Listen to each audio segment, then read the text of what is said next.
Yo, what is up you guys, and welcome back to What Happened MMA. In this video I'm going to be listing some of the strangest things that have happened inside the cage. Without any further ado, let's get started.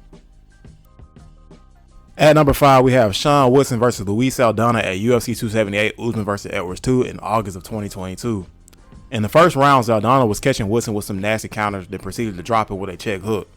Woodson was done in that moment, but Luis decided to back off and let Woodson up, beckoning him to come stand and bang in the middle. Saldana then drops Woodson again, but this time throws a flush illegal knee to a grounded Woodson. A timeout is called and Saldana was docked 1 point.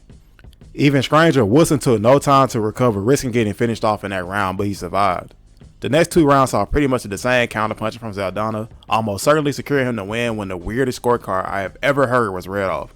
29-27 Woodson by Judge Derek Clear, 29-27 Saldana by Judge Rich Montanez, and 28-28 by Judge Michael Bell, resulting in a split draw. This had to be a huge lesson to Saldana, teaching him to just go ahead and finish the fight in his future bouts. At number 4 is Denise Killhouse versus Sabria Sengul at Bellator London MVP versus Malillo in November of 2019.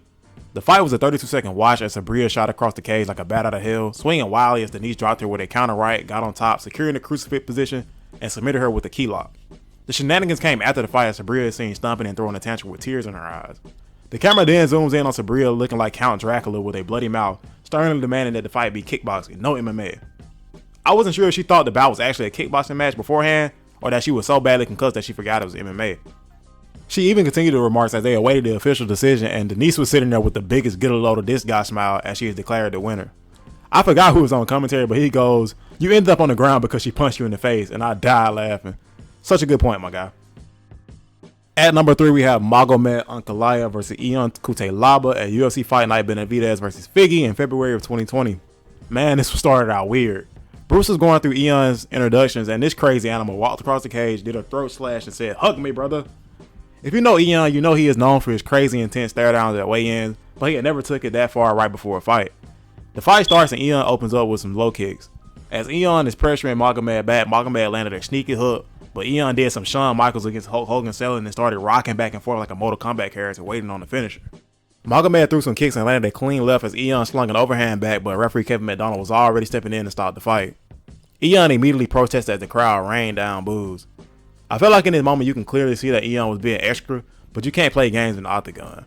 Magomed was declared the winner by TKO and they seemed to hash out any ill will after the decision was read. People wanted to see this fight ran back though due to the anticlimactic finish, and it went down at UFC 254 in October of that same year, with Magomed leaving no questions asked as he slept Eon in the first round. At number 2 we have Kat Zingano versus Megan Anderson at UFC 232 in December of 2018. Just under a minute into the fight, Megan throws a high kick that seems to land clean on the head, but Kat immediately squints and runs off to the side of the cage with her back turned. I ain't gonna lie, the next part was kind of funny as Megan chased her down and landed a body head combo as referee Mark Garter was beginning to step in and stop the fight. Upon replay of the kick, you can see Megan's toe go right into the open eye of Kat, even leaving a cut on her eyelid. This was such a bizarre occurrence because fingers to the eye aren't legal, but we had never seen a toe to the eye and one would think it would have the same effect as a finger. It all comes down to the fact that the strike Megan threw was a natural kicking motion and illegal strikes to the eye from the hand comes from unnaturally outstretching the fingers. The foot is also not really made to be balled into a fist to prevent the toes from going into the eye. And lastly, we have Ricky Simon versus Merab Dvalishvili at UFC Fight Night Barboza versus Lee in April of 2018. The fight saw Merab come out in trademark fashion throwing unorthodox strikes and initiating a bunch of grappling exchanges. He even dropped Ricky in the first with the right hand. The second round saw Simon land a takedown of his own, securing a little bit of control time, while Merab got one back later in the round with some good strikes landed as well. In the third, they continued with the grappling, but Simon started to slow down a little bit. Merab put on the pressure, then shot in for another takedown, but landed in the guillotine with just under a minute on the clock, which is an eternity to be in a choke. Merab appeared to go limp a few times, but every time the ref checked him, he responded. He then proceeded to ride an imaginary bike all the way to the horn. Ricky pointed at him saying he was out as Merab lay kind of motionless, but once again Merab responds immediately. Merab made it to the end of the horn without the ref making a decision to stop the fight, so scorecards, right? Wrong. The commission rushes in and makes Merab lie down like he has just been hit by a bus, making him look defeated in my opinion. Several refs who were not involved in the fight started discussing the outcome as if the fight had not already been ended. Mark Garter most notably.